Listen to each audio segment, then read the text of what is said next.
नमस्कार, मैं हूं विकास सुखीजा और आप देख रहे हैं अब तक टाइम का स्पेशल प्रोग्राम चाय की चुस्की। बात करेंगे उसकी।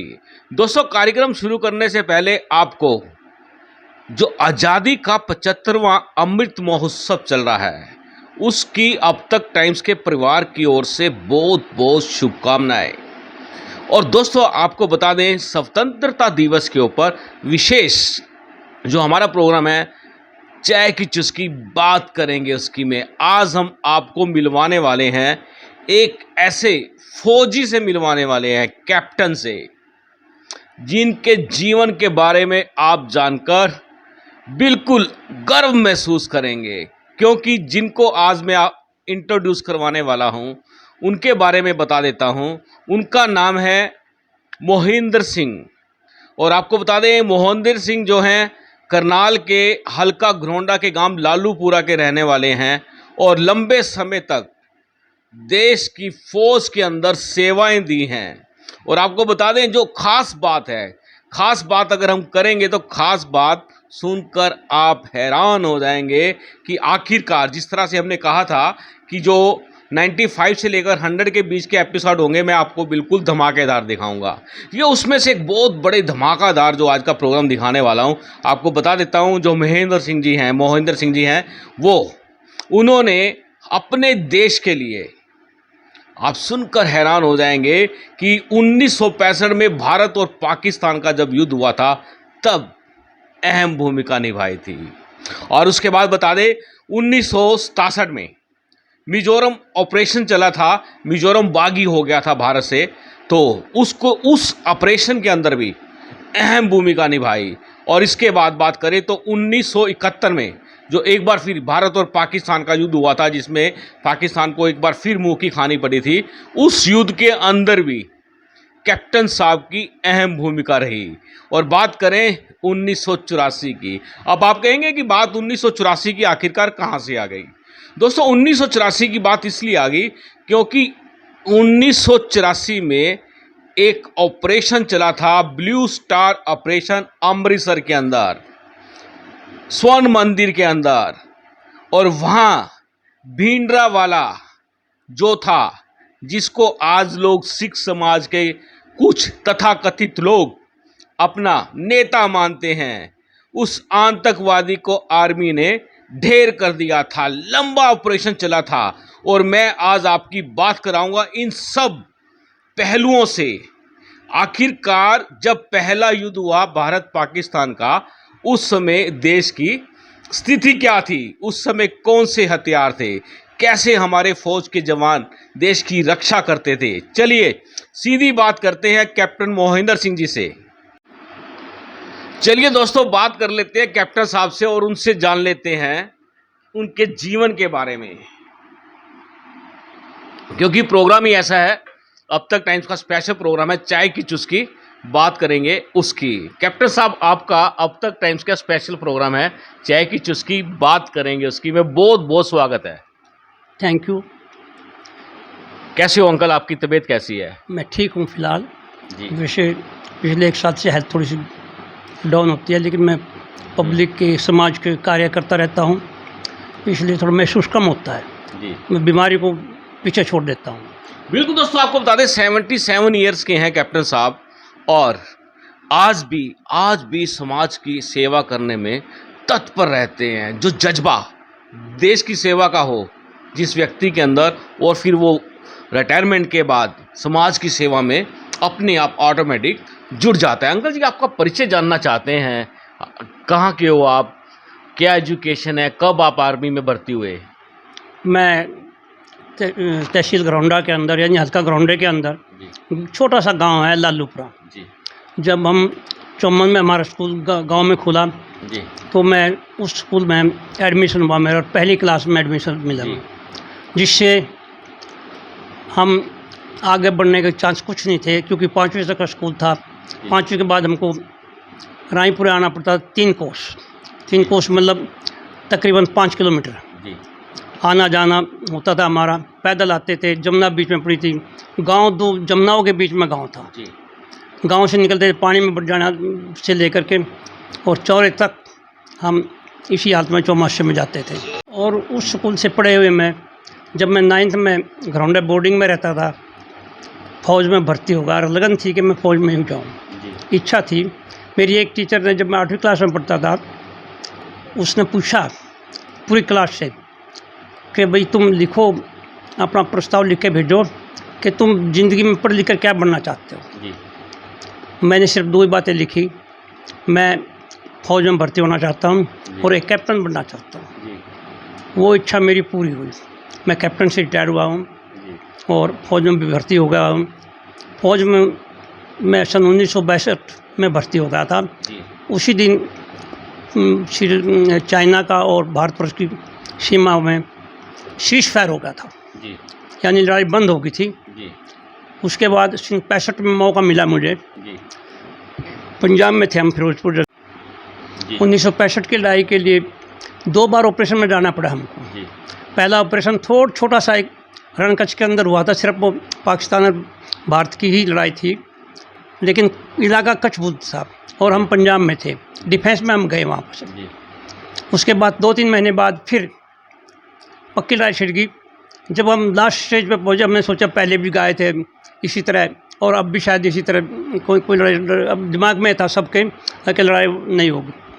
और जब हमारा एक्चुअल जाना था, हमने वहाँ पहुँचे। हम वहाँ पर शाम को खाना, सबके पास पैक लंच था, डिनर था, और वो खाना खाया, अपने मोर्चों की तैयारी करने लग गए।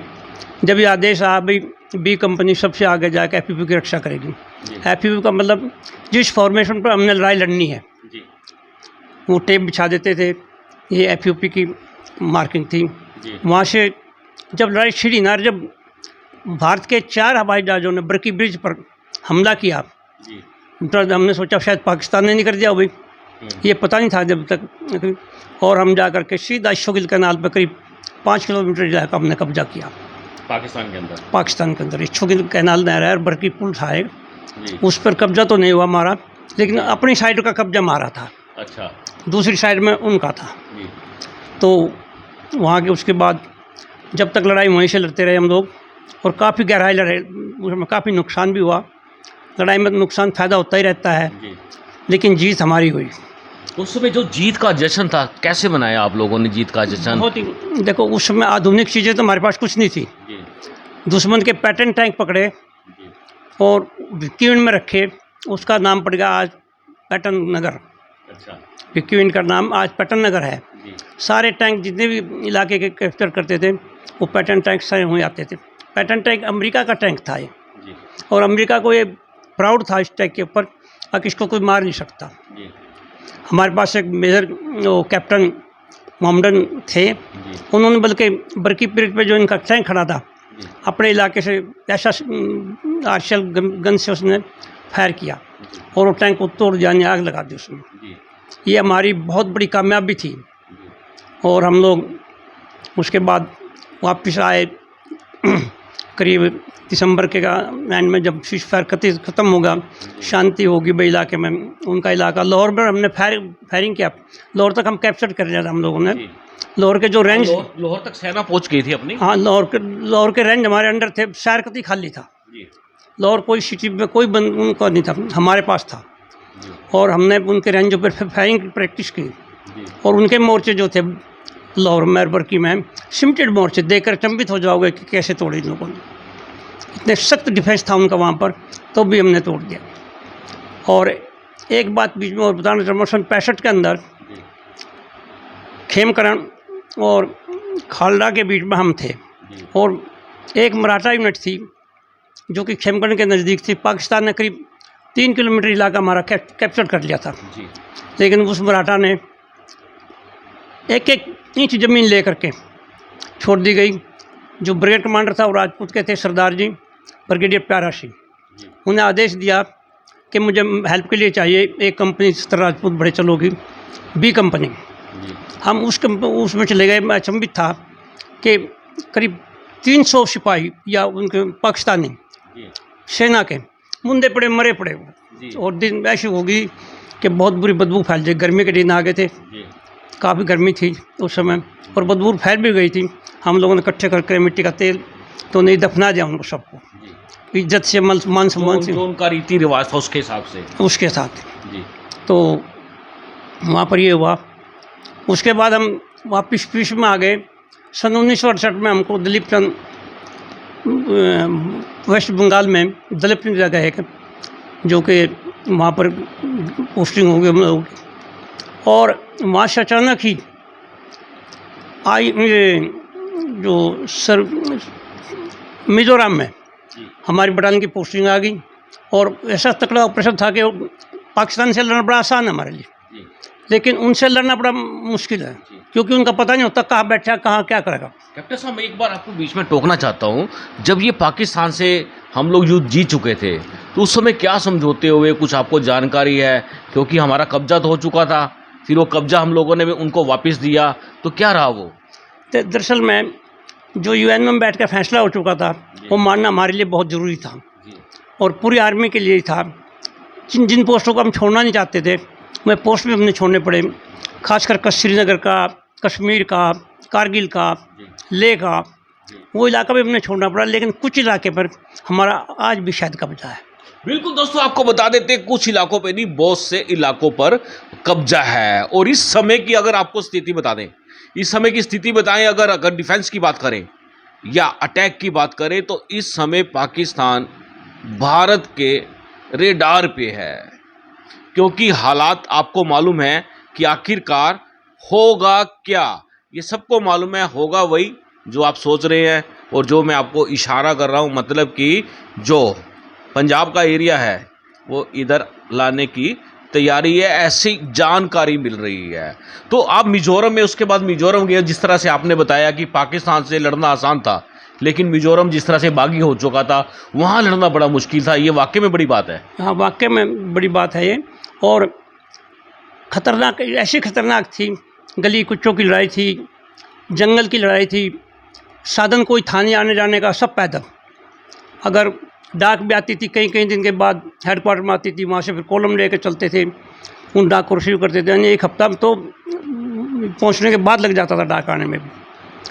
इसके बाद जब मिजोरम में गए, काफ़ी 1 साल तक काफ़ी संघर्ष करना पड़ा जी। और वो लड़ाई एक बहुत मुश्किल काम था जो कि भारतवर्ष की सेना ने उसको बहुत आसान बना दिया। और आज वो स्टेट फल फूल रहा है, बहुत तरक्की कर रहा है। ईमानदारी मिजोरम में बहुत अच्छी ईमानदारी थी। एक जगह वो देखा है कि बगैर ताले घर, कोई सामान किसी का नहीं लेता था। और अनाज उनके खेतों में रहते थे, खेतों में भी क्या गोंफा टाइप बना लेते थे बांस का, उसमें उनके जीरी भर लेते थे, जीरी होती थी वहाँ। और साल भर के लिए वो चावल ज़्यादा खाते थे। मांसाहारी लोग थे और क्रिश्चियन थे, लेकिन उनमें ईमानदारी और सच्चाई थी। आज हमारा उनसे फैसला हो चुका है, कोई ऐसी बात नहीं। उसके बाद सन 19 आज तो वो हमारा हिस्सा ही है। हिस्सा हमारा पहले भी था। हिस्सा तो हमारा पहले भी था जी। लेकिन लाल डिंगा बागी करके एक आतंकवादियों का लीडर, हम लोग उसका भी लीडर बन रहा है उनका। और वो अलग स्टेट मांगने लग गया कि मुझको भारतवर्ष से अलग दे दो। हाँ बिल्कुल दोस्तों, आपको बता दें, ये जो अलग स्टेट, अलग देश, अलग जगह मांगने की बात कर रहे हैं, उनके लिए ये ख़ास तौर पर ये एपिसोड रहने वाला है। बता दें आपको कि मिज़ोरम ने भारत के साथ गद्दारी करने का प्रयास किया तो उसको दंड भुगतना पड़ा। और अब पिछले कई दिनों से खालिस्तानी लगे हुए हैं, खालिस्तान बनाने की मांग कर रहे हैं। अब इनके जहन में ये डल जाना चाहिए, अगर जरा सी भी चू चा ची की तो रगड़ा लग जाएगा, क्योंकि देश का किसी भी कीमत पर टुकड़ा नहीं होने दिया जाएगा। क्या लगता है आपको कैप्टन साहब? बिल्कुल सही है। हमारा भारतवर्ष तो एक महान देश है, इसको तो अलग होने की बात ही नहीं होती, बल्कि बहुत ही पहले अलग हो चुका है। हमारे अफ़गानिस्तान हिंदुस्तान का हिस्सा था, अब आप लगाएंगे ईरान ही भारतवर्ष का हिस्सा था, और आज मुस्लिम देश अलग बने हुए हैं। ये तो चीज़ ही अलग है हमारे तो देश की। अगर हम सब स्टेट अपने मांग ले तो वही रजवाड़े वाला हाल हुआ, जैसे कि रजवाड़ों में हुआ था भाई, छोटी छोटी स्टेट हो, दूसरों ने कब्जा कर लिया, बादशाह लोग आ गए हैं। और आज जो ये स्थिति पैदा हुई राजनीतिक की, ये बहुत पहले हो चुकी थी। 400-500 साल पहले जब औरंगजेब था, उसने हिंदुओं को मुसलमान बनाना शुरू कर दिया था, कैब कब्जा कर दिया। तो जो मस्जिद समस्या है, ये यही समस्या है। उस समय मंदिर था यहाँ पर, फिर मस्जिद बन गई। जगह जगह ये चीज़ें हैं, और हम लोगों को अगर ज़िंदा रहना है, शांति से रहना है, तो हमें ये चीज़ें भूलनी पड़ेगी कि भाई हम हिंदू हैं, हम मुस्लिम हैं, हम सिख हैं, हम ईसाई हैं। आज अफ़गानिस्तान में ऐसी नौबत है, शायद ही कोई हिंदू और सिख अफ़गानिस्तान में हो, पूरे अफ़गानिस्तान में, जबकि अपना अफ़गानिस्तान की मदद भारत बहुत कर रहा है। उसके बाद सन 71 में ऐसा फिर मौका मिला कि हमको फिर ऑपरेशन में पंजाब में जाना पड़ा। कैप्टन साहब, यहाँ एक बार फिर मैं टोकना चाहूँगा कि आपने जब 1962 की, फिर 68 में और फिर अब 71 में जब ये युद्ध लड़े आपने, किस तरह के हथियार होते थे? हमारी जो सैन्य शक्ति थी कितनी होती थी? बड़ा उस समय का ढांचा बड़ा कमज़ोर था, लेकिन उसके बावजूद भी हमारे जो सैनिक थे बड़े बहादुर थे, और उनकी बहादुरी तक आज ये देश यहाँ तक पहुँचा है। हथियार हमारे पास उस समय 303 राइफल होती थी, जो कि सिंगल राउंड फायर करती थी और बड़ी मुश्किल से कंधे को भी नुकसान, चोट पहुंचाती थी। फायर करते समय हर आदमी हिचकता था उससे। लेकिन कुदरती सन 1965 में रशिया ने हमको 7.62 SLR दे दी गई, और जिससे कि वो ऑटोमेटिक, सेमी ऑटोमेटिक राइफल होती थी और फायरिंग वगैरह करने में बहुत आसानी। एक बार एम ले लिया तो उससे नहीं गिरते थे। उसके बाद जब 7.62 आई तो बड़े हथियारों में भी थोड़ा सा चेंजिंग हुआ। जैसे आरसीएल गन थी, जो कि टैंक को तोड़ने के लिए होती है, इनमें काफ़ी चेंजिंग आई। उसके बाद तो जब पाकिस्तान का 71 हुआ तो फुली हथियार ऑटोमेटिक थे हमारे पास। हमारी स्थिति बहुत अच्छी थी, और पाकिस्तान को ये दिखा दिया कि भाई आज भी हम तुमसे आगे ही हैं, पीछे नहीं हैं। जब पाकिस्तान का काफ़ी हिस्सा कैप्चर कर लिया था, जैसे डेरा बाबा नानक, हमारा खासकर रोल ज़्यादा डेरा बाबा नानक में रहा, और वहाँ पर हम लोग ने विजय हासिल की और उसमें किया। उसके बाद ओ ब्लू स्टार आया था, और सन 1984 में जब ओ ब्लू स्टार हुआ, बहुत गंभीर हालात थी, जो हमारे आपस में जलाना, आग लगाना। हम सब मध्य प्रदेश में होते थे, जिससे कि वहाँ से आदेश मिला कि भाई आपको कल तक अमृतसर पहुँचना है। लेकिन हम अमृतसर टाइम पर नहीं पहुँच सके, तो लंबा रास्ता था, आवाजाही का आर्मी की ज़्यादा थी, तो वहाँ तक नहीं पहुँच सके। फिर हमको एक दूसरा गुरुद्वारा मिला, जिसमें हम 3 आदमी अंदर जा सकते थे बस। उनमें आप थे? 3? हाँ, 3 आदमी में एक मैं, सबसे पहला नाम मेरा। अच्छा। फिर एक कैप्टन राजपाल है, यहीं करनाल का रहने वाला, वो भी रानीपुरा गांव है वो। एक मेजर था, बाकी को हमने सबको प्यार से, आसानी से उनको बाहर निकाल दिया था। हमें जब सर्च करना पड़ा 3 आदमियों को, तो काफ़ी कुछ देखने को मिला। नोट बिस्तरों पे बिछे हुए, हथियार गेहूँ में दबे हुए, टंकियों में, अनाज की टंकियाँ अलग अलग थी गुरुद्वारे में, उनमें दबे हुए हथियार राउंड मिले। और हम लोगों ने करीब 6 घंटे वो सर्च किया। 6 घंटे सर्च करने के बाद गोली कोई नहीं चली, आपस में सारे बाहर आ गए थे। लेकिन उस गुरुद्वारे का बहुत ख़तरा था कि उसका कोई प्रेसिडेंट था किसी संस्था का, हो भाई यहाँ पर डर ज़्यादा है, वो हिस्सा लिया, उसमें भाग लिया। हथियारों में उस समय ये हथियार थे हमारे पास। उसके बाद सन 84 के बाद जो गुरुद्वारे में जो हथियार मिले थे, वो किस कैटेगरी के हथियार थे? उनमें जैसे पिस्टल, राउंड, राइफल नहीं, ज़्यादातर पिस्टल थी। सेल्फ के ज़्यादा थे, ज़्यादा जितने हथियार थे सेल्फ के ज़्यादा थे, बाकी इतने नहीं थे। उसके बाद अब 84 के बाद मैं वॉलंटियर श्रीलंका गया सन 1990 में। वॉलंटियर्स गया था मैं, और उनकी सेना को ट्रेनिंग देने के लिए स्पेशल काम दिया गया था। जब इनके भाग 2 हिस्से हुए, ERLF और इसके लिट्टे के। ERLF श्रीलंका की वो थे तमिल, उन्होंने कहा जब भाई फौज इंडियन IP के वापस जाएगी, तो इन्होंने कहा भाई हमको तो लिट्टे मार जाएगा सब, हमको ट्रेनिंग दो, हमको हमारी फौज तैयार करो। तो 6 महीने के लिए मैं गया था, उनको दो बादशाह हमारे साथ थे, उनके फ़ौज को तैयार किया। उन पर रोज़ाना रात को हमले होते थे। वॉलंटियर में मैं 3 महीने वहाँ पर ऐसा रहा हूँ जो कि तेरी मौत कब आ जाए। अच्छा। 3 महीने, क्योंकि रात को जब फायरिंग होता था, ओपन में प्रोटेक्शन बहुत था हमारे पास। 2-2 LMG फिट होती थी एक जगह, 10 गज बाद फिर 2 LMG, 10 गज बाद 2 LMG, यानी कभी 15 दिन तक तो अंधेरा रहता था। बिजली वहाँ पर नहीं थी, आम जगह जा नहीं सकते थे, यानी लैट्रिन भी डायरेक्ट अंदर ही जानी पड़ती थी। पहले सर्च करेगी, फिर उसमें जाएगी, यानी कहीं। लेकिन 3 महीने के बाद उनका शीश फायर हो गया। ट्रेनिंग तो हमने जब भी जारी रखी, और हम एक ऐसी जगह चले गए जहाँ रहने का, खाने का अच्छा बंदोबस्त। फिर अच्छे मजे आए 3 महीने, क्योंकि शीश फायर था। 6 महीने फिर उसके बाद 1991 में हम लेह लद्दाख चले गए। वहाँ से हमारी पलटन को शाची ग्लेशियर जाना पड़ा, जबकि उस समय मेरी उम्र करीब 48 साल थी।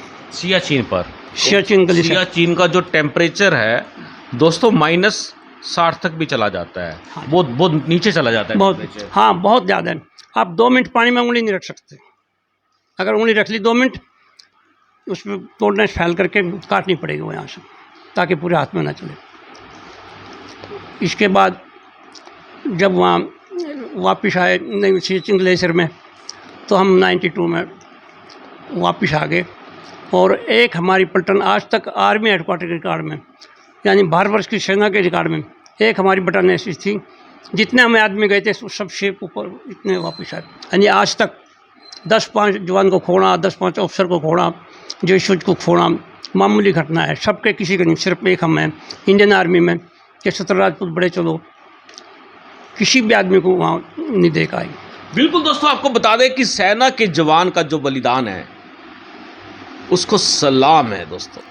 और मैं चाहूँगा कि आप इस चाय की चुस्की में अपने कमेंट बॉक्स में जाकर भारत माता की जय, वंदे मातरम, ये आप कमेंट्स दे सकते हैं, ताकि हमारी जो सेना है, सेना के जो जवान हैं, उनके हौसले और बुलंद हो सकें। कैप्टन साहब, बड़ा उस समय नुकसान भी काफ़ी हुआ था भारत को। भारत को मिजोरम में तो खास ऐसा नुकसान तो बहुत, खर्चा बहुत था। खर्चा वहाँ पर खाने पीने के लिए देसी घी, फ्रूटी, अच्छा सामान इंडिया भारत की दिया जाता, इतना खर्चा। कपड़े सब बाहर के कपड़े थे सर्दी से बचने के लिए, विंड शीटर। लेकिन पोस्ट पर जाने के बाद 3 महीने रहने के बाद, 3 महीने रहना वहाँ है, 1 हफ्ता जाने का लग जाता था, 1 हफ्ता वापस आने का लग जाता था। तो यानी 4 महीने का टाइम लगाते थे हम लोग भी। 4 महीने 2 शिफ्टों में बदली करते थे। जो जवान 3 महीने रहा पीछे आ जाए। वहाँ 2 आदमियों का के लिए आदेश था, सूबेदार मेजर और CO। ये रात को किसी पोस्ट पे नहीं रुकेंगे, वापस आएंगे और पैदल नहीं जाएंगे, हेलीकॉप्टर जाएंगे। एक बार मैं, जब मुझे कई बार जाने के बाद भी हेलीकॉप्टर नहीं मिला, मैं बोला अपने कमांडिंग अफसर से, सब मैं पैदल जाना चाहता हूँ। बोला आदेश नहीं है। मैं कोई बात नहीं, जाना। और मैं लास्ट पोस्ट पर जब पहुँचा तो वहाँ पर बीमार हो गया। जब बीमार हुआ, जो आदेश था कि रात को पोस्ट पे सूबेदार मेजर कैसे रुका, आर्मी हेडक्वार्टर से एक्सप्लेन ऑर्डर की जवाब मांगेगा, कैसे का 2-2 हेलीकॉप्टर भेजे, भाई हवा पाड़ो, हवा से पाड़ो और किसी सूबेदार मेजर को उठा के ले आओ। लेकिन नहीं, जब वो वहाँ पर अगले दिन 1 घंटे के लिए मौसम साफ था और मेरे को उठा कर नीचे बेस में ले आए, तो मैं ठीक हो गया। वहाँ पर ऑक्सीजन की कमी क्या है, बहुत ज़्यादा है। और साथ ही सब चीज़ बर्फ़ से बनती थी। वहाँ पानी पिएंगे बर्फ़ से, नहा सकते, नहाते थे नहीं, कपड़ा ले, गिल्ला कपड़ा तौलिया लेगा, उसे शरीर साफ करते थे। शेविंग नहीं बना सकते थे, अच्छा दौड़ नहीं सकते थे, बर्फ़ भी रहना, बर्फ़ भी खाना, बर्फ़ भी। अगर पैर बड़ा सा भी बर्फ़ से इधर से उधर चला गया ना, तो क्रवेशिश होती थी, उनके अंदर घुस गया था, फिर वापस आदमी नहीं आता, लाश वैसी पड़ जाती है। अभी मिले पिछले 2-3 साल पहले ये सब, हाँ स्लाइडिंग में दब करके कुछ लोग अभी मिले, लाश मिली उनकी। उसके बाद मैं 94 में मैं रिटायर हो गया। बिल्कुल दोस्तों, आपको बता दें 94 में रिटायरमेंट हुई। अब बात करेंगे बीच का जो जीवन था, सेना का जो जीवन था, उस विषय को लेकर बात करेंगे, जानेंगे कैप्टन साहब से कि जब युद्ध का अलार्म बजता था तब सेना में कितना जोश हुआ करता था। चलिए दोस्तों, कैप्टन साहब से ये जानने की कोशिश करते हैं कि जब सेना के अधिकारी कैप्टन साहब सेना को आदेश देते थे, जवानों को आदेश देते थे कि पाकिस्तान को फतेह करना है, चीन को फतेह करना है, मिजोरम में जाना है या ब्लू स्टार ऑपरेशन है, तो उस समय कैसा महसूस करते थे हमारे फौजी भाई? जज्बा कैसा होता था उनके दिल के अंदर? इतना जज्बा होता है कि उस समय को देखते तो आज हम बहुत खुश होते हैं कि हमारी सेना उसमें कितनी खुश थी। खुश आज भी है, लेकिन हम लोगों के चेहरे पर कभी भी मुस्कुराहट नहीं गई। मुस्कुराहट हमारे चेहरे पर रही हमेशा के हमेशा, चाहे वो पाकिस्तान की लड़ाई क्यों ना हो। खुशी होती थी हम अपने देश के लिए काम कर रहे हैं। हमारा देश बहुत ही अच्छा देश है हमारा। हम लोग, और मैं तो भाग्यवाली समझता था कि मुझे 17 आर्मी में भर्ती होना चाहता, भर्ती हो गया हूँ मैं, और भगवान से दरख्वास्त करूँगा यदि मुझे दोबारा इंसान की ज़िंदगी दी गई तो दोबारा भी मैं एक सिपाही बना करके फौज में भेजा जाए। बिल्कुल दोस्तों, ये भी जज्बा है कि यदि दोबारा जन्म होगा तो फिर देश की सेवा करेंगे सेना में भर्ती होके। कैप्टन साहब, कभी ऐसी स्थिति आई जब आप फंसे कहीं ऐसी जगह फंस गए जहाँ लगा भी अब तो मेरी जान गई, देश के लिए बलिदान गया, कुछ ऐसा? कितनी बार आप ऐसे क्रिटिकल स्टेज में फंसे हो? देखो, ज़िंदगी में 2 बार तो ऐसी स्थिति में फंसे हैं। एक तो क्या बोलते हैं इसका, सचिन ग्लेशियर का ऑपरेशन मेघदूत, इसका नाम ऑपरेशन मेघदूत था। उसमें भी हमको ये पता नहीं था, जो पता नहीं जज्बा मौत शायद कोई आदमी देखी हो उसमें, लेकिन हम महसूस करते हैं कि मौत हमारे सामने खड़ी रही। अब कहाँ चला गया मेरे से बच के, लेकिन मौत को भी जो आदमी मात दे देता है। 2 जगह मुझे ऐसा चांस मिला, एक श्रीलंका में और एक सचिन ग्लेशियर में।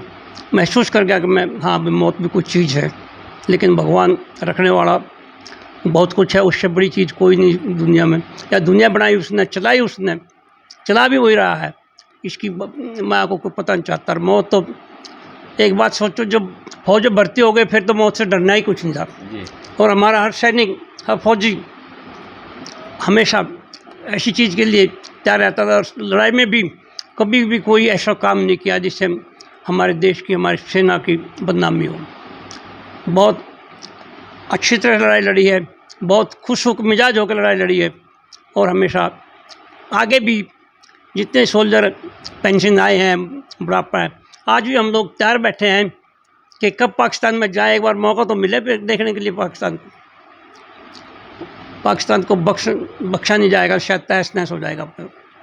बिल्कुल दोस्तों, आपको बता दें यदि इस बार युद्ध हुआ तो पाकिस्तान का सफाया है।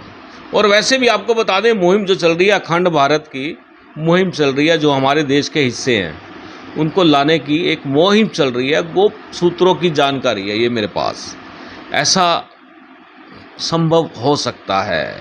कैप्टन साहब, बात करें, यदि आज की बात करें तो आज तो हमारी सेना बड़ी सक्षम हो चुकी है, बहुत मजबूत हो चुकी है।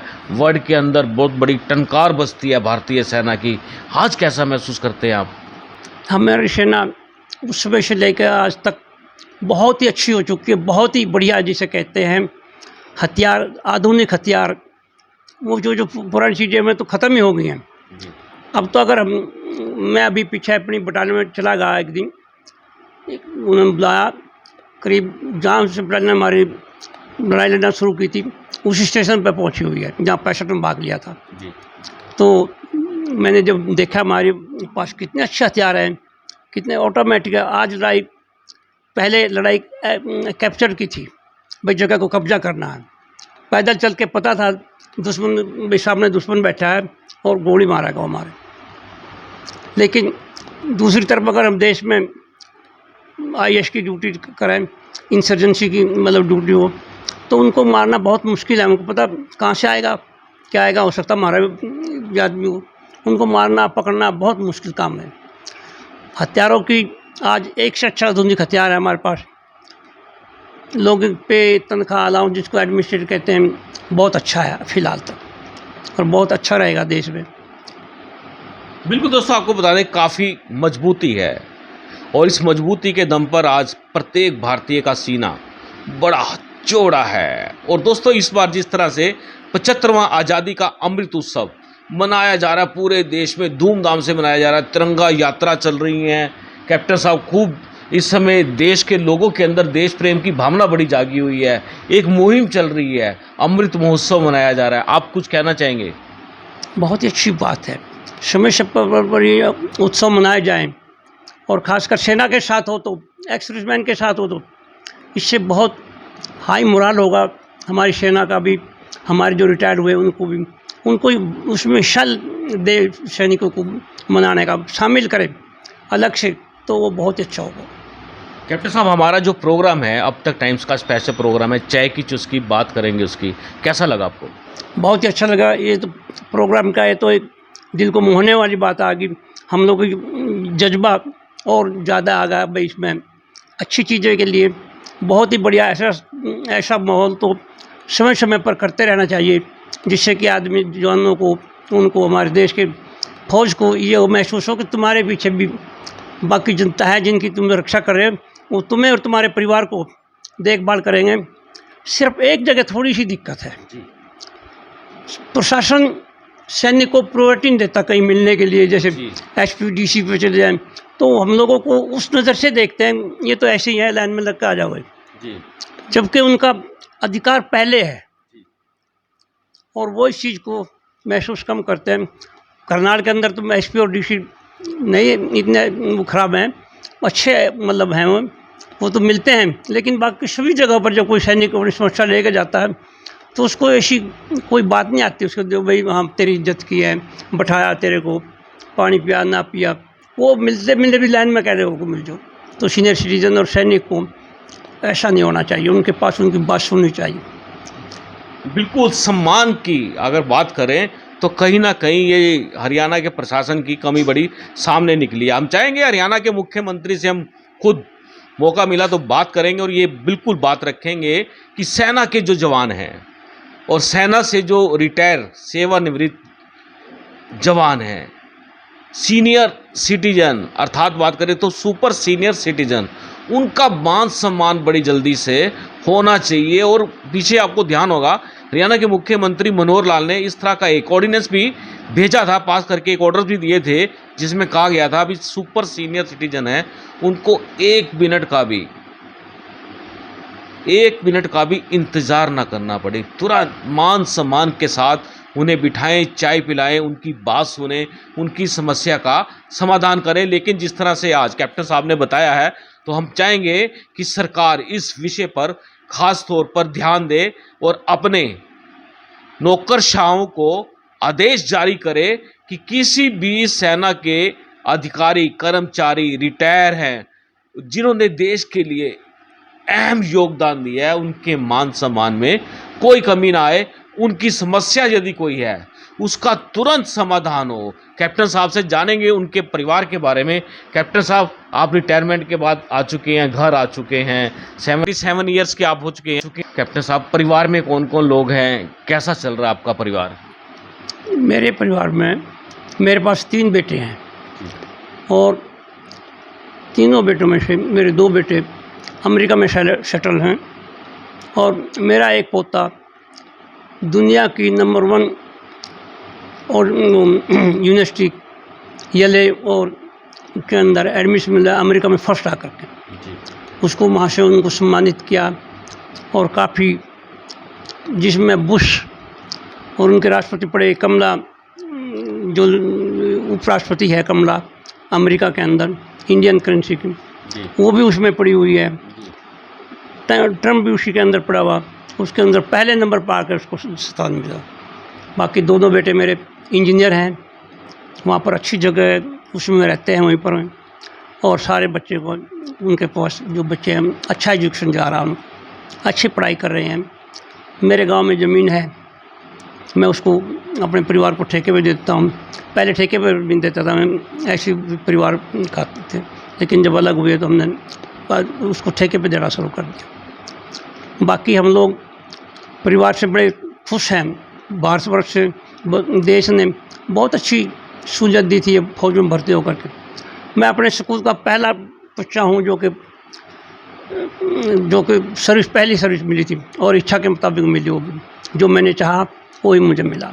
बिल्कुल दोस्तों, आपको बता दें, यदि आपकी इच्छा है और दृढ़ निश्चय है तो आपको विजय हासिल होगी। आपके जो सपने हैं वो साकार होंगे। अब मैं बात आपको बताऊंगा कैप्टन साहब की। 77 ईयर के होने के बाद भी समाज सेवा कर रहे हैं। सेक्टर 5 में एक मंदिर है, उसका निर्माण कार्य इनकी देखरेख में चल रहा है और बेहद ही खूबसूरत मंदिर बन रहा है, लगभग बन चुका है। और हम चाहेंगे एक बार आप इस मंदिर में पहुंचे, थोड़ा सा इस बारे में भी जानना चाहेंगे। कैप्टन साहब, मंदिर बहुत खूबसूरत बनाया आपने। एक ऐसी थी एक स्थिति के हमारे सेक्टर के अंदर मंदिर नहीं था। हमने मुहिम चलाई जी, हमें मंदिर की जगह दो। हुड्डा ने 6 साल मुहिम चलाने के बाद हमको जगह दी और इच्छा थी भाई ये मंदिर हरियाणा में तो हो ही ना ऐसा, इससे इतना बढ़िया मंदिर बनाया जाए। कुदरती किसी वजह से थोड़ा डिले होकर के शुरू किया मंदिर बनाना। आज हमारी तमाम फैमिली, औरतें, बच्चे मंदिर में जाते हैं। बड़ा जज्ब पैदा हुआ उनके अंदर, भाई थोड़ा अच्छे धर्म पे चलें, अच्छे काम करेंगे, मंदिर में जाएंगे, पूजा पाठ, अपने परिवार की देखभाल रखेंगे, यानी दूसरी बातें से हटा करके अच्छे कामों के लिए प्रेरित करें। और ये मंदिर जनता ने बड़ी मदद की, मेरी बहुत ही मदद की है। तो इस वजह से ये सारा काम बहुत ही अच्छा हो रहा है और आगे भी भगवान से प्रार्थना करें कि इसको आगे बढ़ाएगा हमारा काम। आज करनाल में तो ऐसा मंदिर है ही नहीं, बल्कि मैं तो ये कहूँगा शायद हरियाणा में ऐसा मंदिर हो। हाँ, मथुरा में है, मथुरा बिंदरबन में है। बिल्कुल दोस्तों, आपको बता दें, एक बार इस मंदिर को देखने के लिए जरूर पहुंचना। चलिए दोस्तों, एक सवाल आपकी तरफ से मैं पूछ लेता हूं, क्योंकि इस समय बड़ा मुद्दा बना हुआ है अग्निवीर को लेकर। बहुत क्रिटिसाइड किया जा रहा है सरकार को कि 4 साल के लिए नौजवानों को भर्ती किया जा रहा है और उसके बाद उसको रिटायरमेंट मिल जाएगी। तो कैप्टन साहब, आपसे ये जानना चाहते हैं कि जिस तरह से केंद्र सरकार ने अग्निवीर भर्ती करने की योजना लागू की है, क्या लगता है आपको ये कितनी सकारात्मक है और इसमें क्या कोई संशोधन होना चाहिए? ये गवर्नमेंट का जो तरीका आया बहुत ही अच्छा आया है, सिस्टम कोई ख़राब नहीं है। और इससे कि हमारी फौज, तमाम जो भारतवर्ष की जितनी भी जनता है, तकरीबन 90% आर्मी के बारे में शिक्षित हो जाएगी। क्यों, किसी ना किसी घर का एक आदमी या 2 आदमी तो ज़रूर जाएंगे।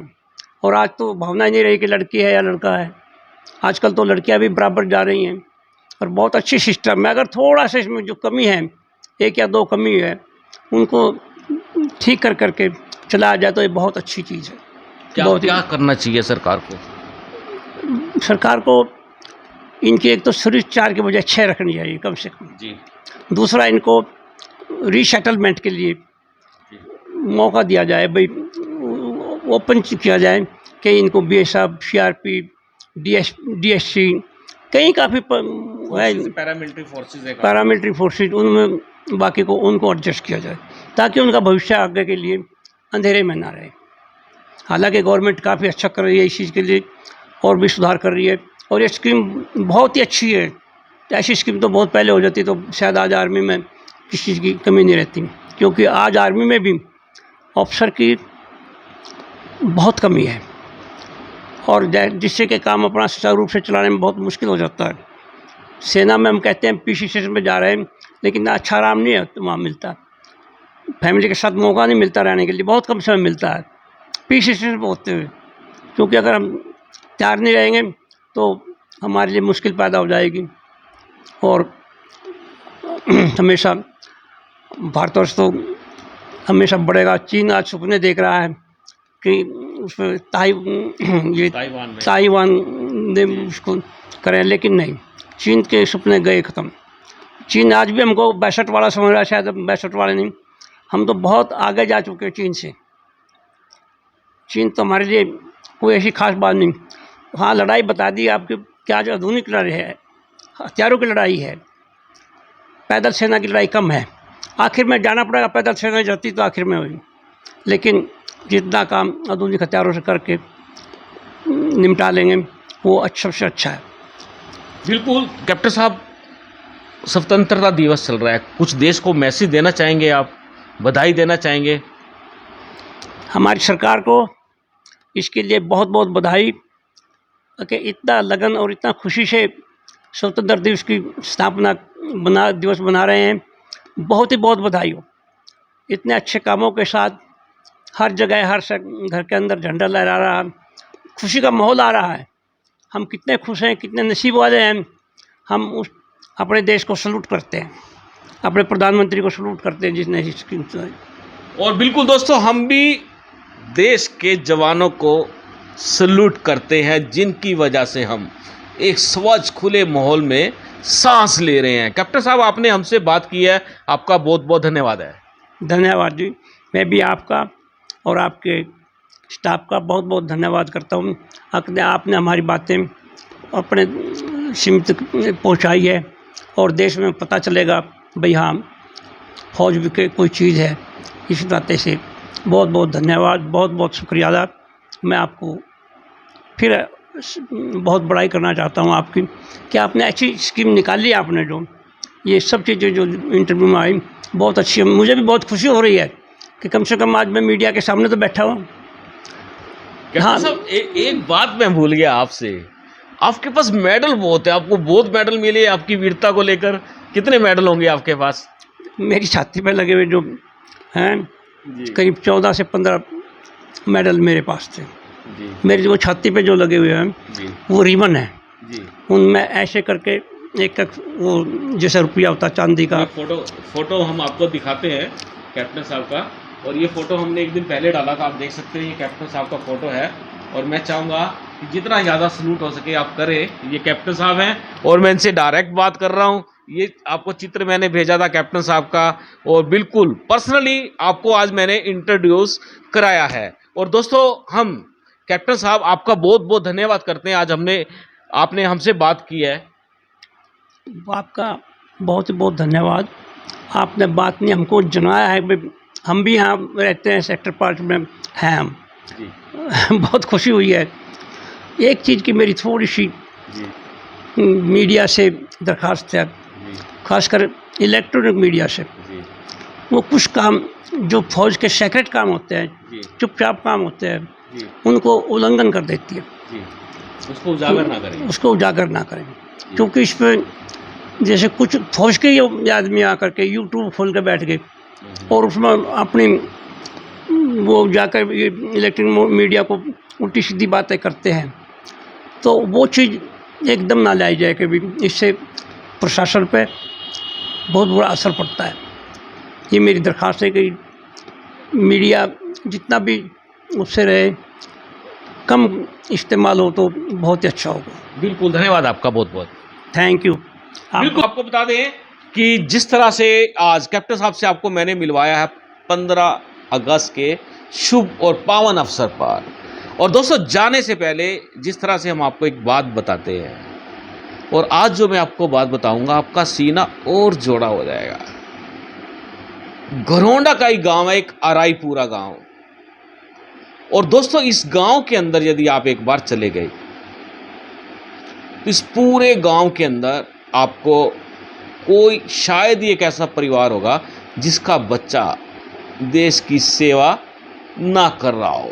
तकरीबन पूरा गांव इस समय सेना में भर्ती है। और आपको बता दें कि पूरा का पूरे गांव में जब जाते हैं तो अपने आप सीना और सर जो है वो उठ जाता है फ़ख्र से। और दोस्तों, जाने से पहले जो ये बात मैंने आपको बताई है, इसको ज़्यादा से ज़्यादा शेयर कर देना, और स्वतंत्रता दिवस के इस पावन अवसर पर ज़्यादा से ज़्यादा भाग लेना। और जिस तरह से तिरंगा यात्रा की मुहिम चल रही है, उसमें हर घर तिरंगा, उसमें बढ़ चढ़ कर भाग लेना।